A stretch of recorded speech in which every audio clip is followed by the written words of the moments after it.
Different, abnormal, and very small. Those are just some of the words Olivia Radebe says have been used to describe her in her recently published memoir. The 27-year-old writer says her late grandmother encouraged her to persevere with her studies and with living independently, and she has. But Radebe says she still faces practical challenges navigating life in Johannesburg.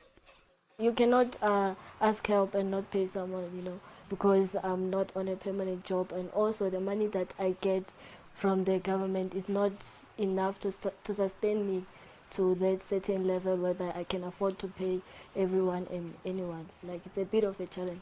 So in other words, I have to beg someone to help me.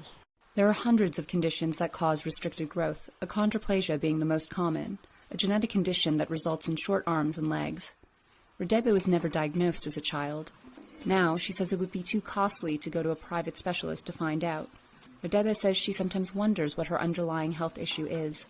Because at a later stage, I might be having other complications. So if I was diagnosed earlier, maybe I would have known that, okay, fine, in 10 years' time I should expect this, I should live like this. There are certain things that I need to avoid in order for me to have a long life. Specialized care isn't evenly available across the country. Parents have to look to big cities like Cape Town and Johannesburg to find the best resources for their children who show signs of restricted growth.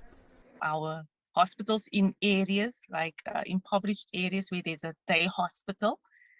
So a parent will go and take the child, but the nurses, the doctors are not aware of the condition that the child has. Raising awareness about people with dwarfism is one of the main reasons why Piet Nel established the nonprofit Short-Statured Persons South Africa.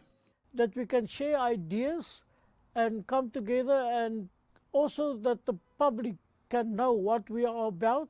The 57-year-old says he struggled with accessibility and discrimination throughout his life. Nel says the organization gives people like him more power to advocate for themselves and their unique needs. That's why they say nothing about us without us.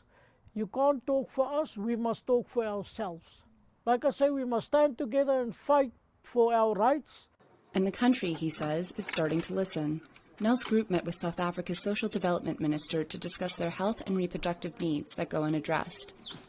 He hopes that it will be the first step toward bringing more support within their reach. Linda Giftash for VOA News, Johannesburg.